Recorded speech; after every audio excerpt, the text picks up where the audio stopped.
जय हिंद। स्वागत है आप सभी का एक नए वीडियो में।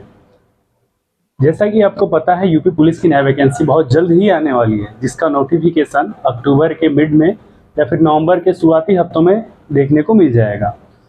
तो इसके लिए ज़रूरी है कि हमें पता होना चाहिए कि इसके लिए एलिजिबिलिटी क्राइटेरिया क्या है, हम कब इसके लिए एलिजिबल हैं कब नहीं हैं, हमारे पास क्या होना चाहिए क्या नहीं होना चाहिए, ये जानना बहुत ही ज़रूरी है। जो भी डॉक्यूमेंट्स आपके ना हो उसको आप बनवा सकते हैं ताकि आप जब तक नोटिफिकेशन आए तब तक एलिजिबल हो जाएं। तो आज की वीडियो में हम बात करेंगे एलिजिबिलिटी क्राइटेरिया और साथ ही साथ भर्ती की प्रक्रिया के बारे में।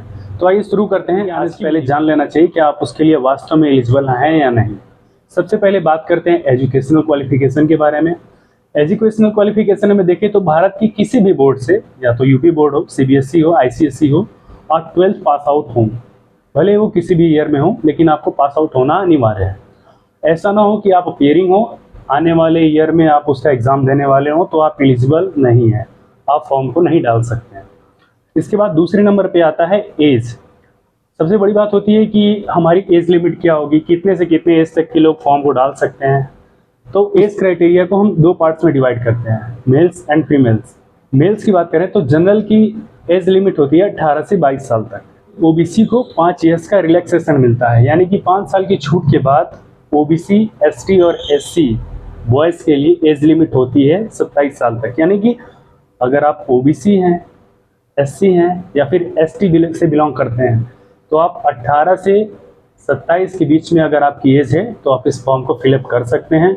वहीं आप अगर जनरल कैटेगरी से बिलोंग करते हैं तो आपकी उम्र 18 से 22 साल तक होनी चाहिए। इसके बाद फीमेल्स की बात करते हैं तो फीमेल्स कैटेगरी की एज लिमिट होती है 18 से 25 साल तक। यानी कि 18 से 25 साल तक की गर्ल्स जो भी हैं वो फॉर्म को अप्लाई कर सकती हैं। एज रिलैक्सेशन उन्हें भी इसी तरीके से 5 साल का दिया जाता है, ओबीसी, एसटी और एससी केसेस। इसके बाद अगला पॉइंट चरित्र का आता है। चरित्र आपका उत्तम होना चाहिए। इसके लिए आप ग्राम प्रधान से अटेस्ट करवा के डॉक्यूमेंट वेरिफिकेशन के टाइम प्रमाण पत्र लेकर जाना होता है। तो इसके साथ साथ आपके किसी भी थाने में आपके खिलाफ कोई भी अभियुक्त पंजीकृत ना हो, यानी कि आपके खिलाफ कोई भी मुकदमा किसी भी थाने में पंजीकृत ना हो, आप किसी भी लड़ाई झगड़ा या मारपीट या किसी के साथ इस तरह की कोई भी घटना आपके साथ या आपके द्वारा ना की गई हो, तो आप अगर ऐसा कुछ होता है तो आप इसके लिए एलिजिबल नहीं होंगे। आपको ज्वाइनिंग के टाइम समस्या होती है, आपकी ज्वाइनिंग नहीं हो पाती है। इसके बाद चौथा पॉइंट होता है वैवाहिक स्थिति। आप मैरिड हों या फिर सिंगल हों, आप एलिजिबल होते हैं, बशर्ते आपकी एक से अधिक पत्नी या पति नहीं होने चाहिए। ये रही योग्यता के संबंध में। अब बात आती है भर्ती की प्रक्रिया क्या है, भर्ती कितने चरण में होती है।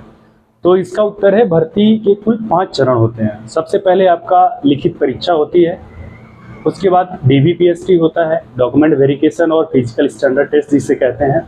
उसके बाद पीईटी यानी कि फिजिकल्स आप जैसे कहते हैं, फिजिकल्स होते हैं आपके।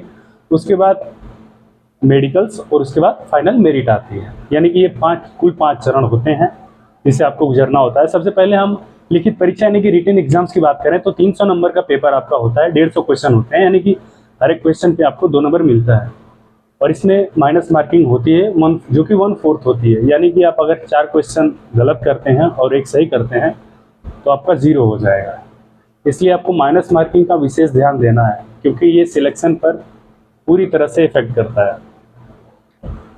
सिलेबस की बात करें तो इसके लिए हम एक अलग वीडियो में डिस्कशन करेंगे। मूल रूप से आप जान लें कि हिंदी, रीजनिंग, मैथ और गणित यही इसका सिलेबस है। इसी से क्वेश्चन आने हैं, 150 क्वेश्चन होंगे, आपको 2 घंटे का समय होगा, उसमें आपको सॉल्व करना होता है। इसके बाद डीबीपीएसटी यानी कि डॉक्यूमेंट वेरिफिकेशन में आपको अपनी मूल मार्कशीट जो भी होती हैं उनको लेकर एक निश्चित डेट पे एक जगह पे जाना होता है, वहाँ पे आपका वेरीफाई होता है।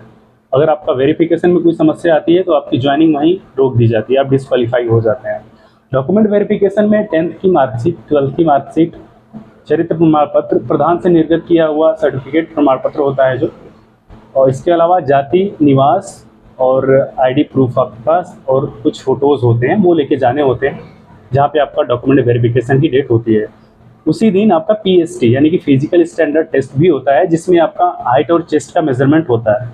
हाइट चेस्ट मेजरमेंट में मेंस एंड वुमेन्स यानी कि लड़के और लड़की लोग का अलग अलग होता है। लड़कों को हाइट की बात करें लड़कों की तो उनकी हाइट 168 सेंटीमीटर होनी चाहिए, यानी कि जनरल, ओबीसी और एससी, अगर आप इन तीनों कैटेगरी से बिलोंग करते हैं तो आपकी हाइट 168 सेंटीमीटर होनी चाहिए। वहीं आप अगर एसटी कैटेगरी से बिलोंग करते हैं तो आपकी हाइट न्यूनतम 160 सेंटीमीटर होनी चाहिए। वहीं अगर गर्ल्स की बात करें तो अगर आप जनरल, ओबीसी या फिर एससी कैटेगरी से बिलोंग करती हैं तो आपकी हाइट 152 सेंटीमीटर होनी चाहिए। वहीं अगर आप एसटी कैटेगरी से बिलोंग करते हैं तो आपकी हाइट न्यूनतम 147 सेंटीमीटर होनी चाहिए। हाइट के बाद मेजरमेंट होता है चेस्ट का, जो कि मेंस के लिए होता है 79 सेंटीमीटर, यानी कि 79 सेंटीमीटर आपका न्यूनतम चेस्ट होना चाहिए। उसके बाद न्यूनतम 5 सेंटीमीटर का फुला होना चाहिए, यानी कि 79 to 84 होना चाहिए। वहीं ये चेस्ट का मेजरमेंट जनरल, ओबीसी और एससी के लिए है। वहीं अगर आप एसटी कैटेगरी से बिलोंग करते हैं तो आपको 2 सेंटीमीटर की छूट, यानी कि आप 77 सेंटीमीटर आपकी चेस्ट होनी चाहिए। उसमें भी न्यूनतम 5 सेंटीमीटर का फुलाव आपको अनिवार्य है। इसके बाद गर्ल्स की बात करें तो वहाँ वेट का मेजरमेंट होता है। सभी गर्ल्स का वेट मिनिमम 40 किलो होना अनिवार्य है। इतना ना होने की स्थिति में आप डिस्क्वालीफाई माने जाएंगे। डीबीपीएसटी के बाद बात आती है पीईटी, यानी कि फिजिकल एफिशिएंसी टेस्ट की, जिसे हम फिजिकल भी कहते हैं। फिजिकल में मेंस और वुमेन्स का अलग अलग होता है। मेंस को 4.8 किलोमीटर्स की रनिंग होती है, जो कि 25 मिनट का टाइमिंग मिलता है। इतने में आपको रनिंग कंप्लीट करनी पड़ती है। अगर आप रनिंग कंप्लीट नहीं करते हैं तो आप डिस्क्वालीफाई होंगे। इसके अलावा वुमेन्स के लिए रनिंग 2.4 किलोमीटर्स की है, जो कि इन्हें मिनट में कंप्लीट करना होता है। रनिंग्स बिल्कुल इजी हैं, आप 1 महीने के प्रयास में रनिंग क्वालिफाई कर लेंगे। इसमें कोई बहुत बड़ी समस्या नहीं होने वाली है। पीईटी के बाद आता है जैसे रिटन एग्जाम्स हो गए, डीबीपीएसटी हो गया, पीईटी हो गया। इसके बाद आपका मेडिकल्स होता है। तो बात करें यूपी पुलिस के मेडिकल्स की, तो ये नॉर्मल मेडिकल्स होते हैं। इनमें आपको हम डिटेल वीडियो में, किसी अगले वीडियो में हम आपको डिटेल रूप में बता देंगे मेडिकल्स में क्या क्या चेक किए जाते हैं, जिसके लिए आपको बहुत ज़्यादा परेशान नहीं होना है। यूजुअली 50 के बैच में 45, 42, 48 ऐसे पास आउट हो जाते हैं मेडिकल्स में। बाकी रेफर होते हैं वो भी पास आउट हो जाते हैं। कोई बहुत टफ मेडिकल्स नहीं माना जाता यूपी पुलिस का। इसके बाद फाइनल मेरिट आती है। फाइनल मेरिट एक लिस्ट होती है जो कि आपके रिटन एग्जाम्स के बेस पे होती है। रिटन एग्जाम्स में क्वालिफाई तो आप हो जाते हैं, लेकिन मेरिट का मार्क्स जो होता है उससे कुछ ज़्यादा होता है, जिसमें मेरिट में मेरिट लिस्ट में जिनका भी नाम होता है वो ट्रेनिंग के लिए बुलाए जाते हैं। यानी कि फाइनल सिलेक्शन मेरिट लिस्ट में ही माना जाएगा, मेरिट लिस्ट के बेस पर ही माना जाता है। अगर आप मेरिट लिस्ट में आपका नाम है तो आप फाइनल सेलेक्टेड है, आप ट्रेनिंग में जा सकते हैं। एक और बात, यूपी पुलिस का एग्ज़ाम अभी तक ऑफलाइन मोड में होता आया है। अब अगला नोटिफिकेशन आने के बाद जानकारी होगा कि अगला एग्ज़ाम ऑनलाइन होना है या फिर ऑफलाइन। हालांकि यूपी पुलिस के एग्जाम्स में नॉर्मलाइजेशन की प्रक्रिया चलती है। नॉर्मलाइजेशन में आपके मार्क्स बढ़ या घट भी सकते हैं, तो इस बात को आपको ध्यान रखना है। गलत क्वेश्चंस को नहीं टच करना है, जो आपको आ रहा हो उसी को सॉल्व करना है। पेपर स्पेशल के साथ ही जब मार्क्स सेम होते हैं तब किन कैंडिडेट का सिलेक्शन होता है, ये बहुत बड़ा सवाल है। इसके लिए 3 बेसिस को ध्यान में दिया जाता है। किसी भी कैंडिडेट के पास अगर O लेवल सर्टिफिकेट होता है, या तो 2 साल की सर्विस वो प्रादेशिक सेना में किया होता है, यानी कि टेरिटोरियल आर्मी जिसे कहते हैं, वहाँ पे अगर 2 साल की सर्विंग किया है उसने, या फिर एनसीसी लेवल B का उसके पास सर्टिफिकेट हो तो उसको प्रायोरिटी मिलती है, यानी कि उसका सिलेक्शन सेम नंबर वाले से आगे रखा जाता है, उसके चांसेस होते हैं सिलेक्शन के। तो इन बातों का आपको ध्यान देना है। मतलब कि अगर सेम नंबर होता है तो आपको या तो आपके पास O लेवल सर्टिफिकेट हो, या तो उसके अलावा आप 2 साल की सर्विंग किया हो टेरिटोरियल आर्मी यानी कि प्रादेशिक सेना में, या तो आपका एनसीसी का B लेवल का सर्टिफिकेट हो, तो आपको प्रायोरिटी यानी कि प्राथमिकता दी जाती है रिटन एग्जाम्स में।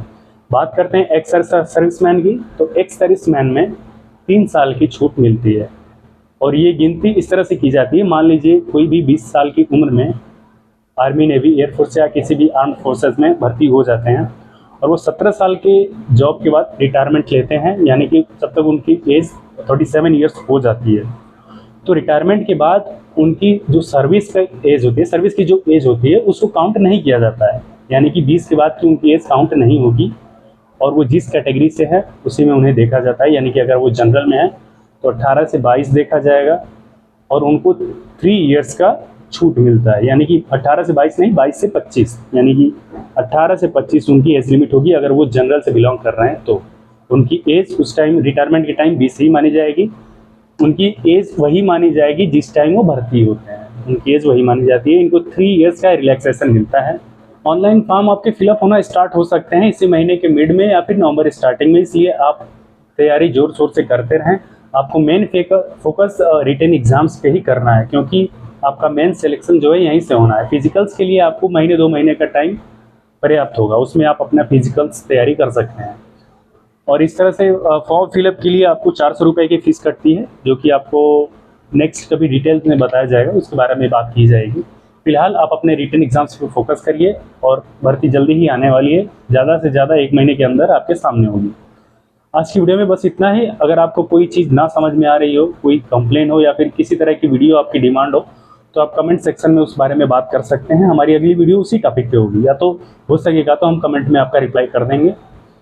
इस तरह से आपका सॉल्यूशन मिल जाएगा। तो आज की वीडियो में बस इतना ही। मिलते हैं अगली वीडियो में एक नए टॉपिक पे। तब तक के लिए जय हिंद।